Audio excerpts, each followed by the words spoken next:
You know that screaming lower back and those stiff knees after a couple of hours in the dirt? You'll hear folks blame their age, but that's just not true. Here's why. The truth is, you didn't wear your joints out. You're just fighting gravity, and gravity always wins. I've been looking into how we actually move out there, and the consensus is pretty clear. Your pain isn't an age problem, it's a design problem. And design problems? Those can be fixed, quick and simple.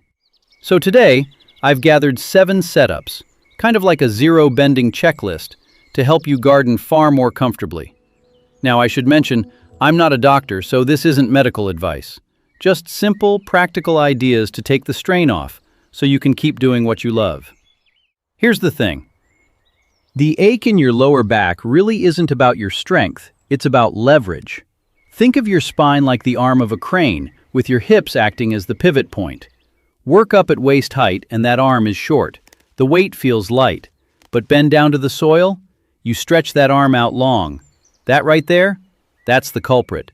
Suddenly, even a tiny hand trowel pulls on your lower back like a heavy load. It's not weakness, it's just physics. Most of the strain comes down to 3 everyday habits: bending from the waist, kneeling on hard ground, and gripping straight-handled tools. So here's a free trick you can try today. When you do reach down, hinge from your hips, not your waist. Keep the load close to your body. That one change alone helps more than you'd think. Oh, and keep an eye out for setup number 7. It's maybe a $15 fix, but it tackles an awkward wrist angle that quietly robs your grip strength. We'll get to that one near the end. We're going to fix this in 2 layers. Layer 1. Bring the whole garden up to meet you. Layer 2. Protect your joints while you're actually working. Let's get into it. So the first fix is the one that changes the entire game. Make the soil come up to your hands. Setup number 1 is the standing height raised bed. Honestly, this single change removes almost all of the extreme bending that wears your lower back down over time. Build a bed somewhere between 24 and 36 inches tall, and you bring the soil right up to where you naturally work. Gardening from a seated position? Aim closer to 24 inches and just leave an open space underneath so your knees can slide in. Doesn't have to be fancy. But here's the one rule you really can't ignore. Keep the bed narrow. Maybe 2 feet across if you're only reaching from one side, and 4 feet max if you can reach from both. The second you have to lean and stretch across a super wide bed, you lose the whole benefit. The strain goes right back into your spine. Think of your kitchen counter. It sits at hip height for a reason, you know? Nobody chops vegetables crouched on the floor for 2 hours. Yet that's exactly what a ground-level garden asks of your body, every single day. The second fix turns those crawling harvests into chest-height harvests. Setup number 2 is vertical trellising. The goal here is simple. Grow up, not out. I mean, pole beans, cucumbers, tomatoes, heavy squash, these guys naturally want to climb. Force them to sprawl on the ground, and you're forcing yourself to crawl in the dirt just to find them. A simple A-frame, a cattle panel arch, or maybe a stacked tower lifts the harvest right into that sweet spot between your waist and your chest.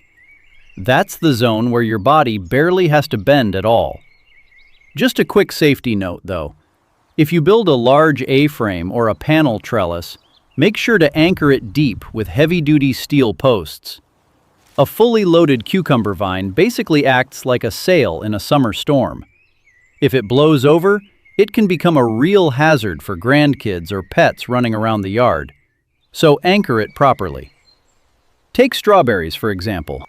In a traditional patch, you spend hours hunched over hunting for fruit under the leaves. Put them in a vertical planter, and you pick them standing straight up. Nice and easy. Just one rule to keep in mind. Never build it so tall that you have to reach far overhead. Reaching above your shoulders just trades back strain for shoulder strain, and we don't want that. The third fix is pretty simple. If you have to reach the ground, let the tool reach for you, not your spine. Setup number 3 is swapping out your short gear for long-handled tools.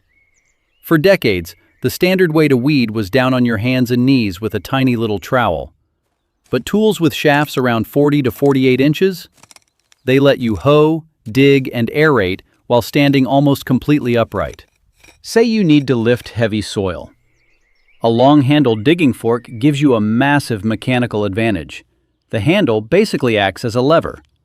You step on the base to drive it in, and then you just pull back using your own body weight. A longer lever moves that effort completely away from your lower back and spreads it across your stronger arms, shoulders, and core. You're just letting basic physics do the heavy lifting. Just basic physics. So far, every fix we've talked about has raised the garden up so it bends for you. That's layer 1 done. But here's the part a lot of gardeners completely skip. Even with a perfect raised bed, your joints still take a beating from how you move and how long you stay in one position. That brings us to layer 2, protecting your body while you actually work. And honestly, this is where the cheapest, smallest fixes pay off the absolute most.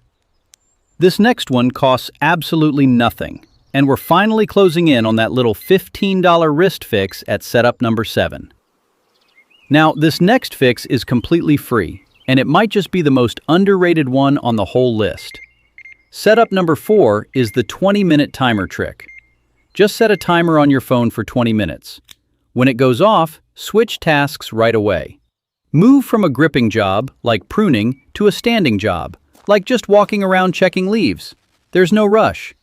Here's the thing. Your joints rarely get hurt by gardening itself. They get irritated by doing the exact same motion for an hour straight. Spread the work out, and every joint gets a chance to rest before it even starts to complain. This next one solves the chore that quietly wears down more backs than digging ever will. Carrying water.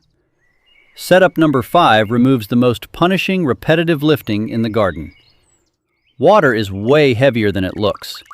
1 gallon weighs over 8 pounds, meaning a full watering can runs roughly 20 to 30 pounds. Haul that sloshing weight back and forth across an uneven yard, and you're putting lopsided pressure straight onto your back. For a lot of gardeners, that's exactly what leaves them sore the next morning. So, let the water deliver itself. Use an old method called an olla. It's just an unglazed clay pot that you bury in the soil right up to its neck. Fill it with water, and it keeps the soil moist for days. The roots just pull exactly what they need through the porous clay. An olla runs maybe $15 to $30. Once it's in, no more hauling heavy cans, no sloshing water on your shoes, and no aching shoulders the next morning. Now, the 6th fix is for those moments raised beds simply can't save you from, when you just have to get down low. Setup number 6 is a reversible garden kneeler seat. Because even with raised beds, there will always be times you have to get down to the ground. When you do, never kneel on bare soil. Hard ground presses your entire upper body weight onto a few small, sensitive points right on your kneecap. That steady pressure is what really irritates the joint and the soft tissue around it. A simple garden kneeler seat solves this. For roughly $30 to $50, you get a thick foam pad that absorbs that impact. But the real magic? It's the 2 sturdy handles on the sides. When it's time to stand up, you push down on those handles so your arms and chest actually help your knees lift your body weight. Flip the whole thing over, and it instantly becomes a comfortable raised seat. Nice and versatile. And finally, setup number 7. It's the cheapest fix on this list, and the one that might actually protect your joints the most. Believe it or not, the most powerful joint-saving fix here isn't a raised bed. It isn't a fancy tool. It isn't even a new watering system. It's just a tiny handle that changes the angle of your wrist. And it's not a whole new tool. It's just a small add-on handle that clips straight onto the shaft of the tools you already own. Here's why it works. When you pull a standard straight-handled rake, your wrist is forced to bend sideways at a really awkward angle. Ergonomics research shows that your wrist position has a huge effect on your grip strength. Bend your wrist that way, and you can lose a meaningful chunk of your grip. Some studies put it at maybe a quarter of your strength, just gone. And because your hand suddenly feels weaker, Your fingers naturally squeeze the handle harder just to make up for it. That constant extra squeezing? That's exactly what aggravates sore, stiff fingers. For barely the price of 2 coffees, you clip this add-on handle right onto your tool. It brings your hand back to a neutral, natural position. Your grip comes back, your hand stops over-squeezing, and your wrist finally gets a real break. So let's bring it all together. Those aches after a day in the garden, they are almost never just your age. They come from a garden that forces your body to bend, kneel, and reach the wrong way. Again, not medical advice here, but fix the layout and you take away most of the strain. Here's the ladder, from the easiest to the biggest. And remember, you don't climb it all at once. There's no rush. You just take the next step. Step 1, tonight, start the free timer trick. Step 2, this week, clip on that angled handle. Step 3, add self-watering with an olla. Step 4, get the kneeler seat. Step 5, switch out for long-handled tools. Step 6, start growing vertical. And finally, when you're ready for a real weekend project, build the raised beds, one step at a time.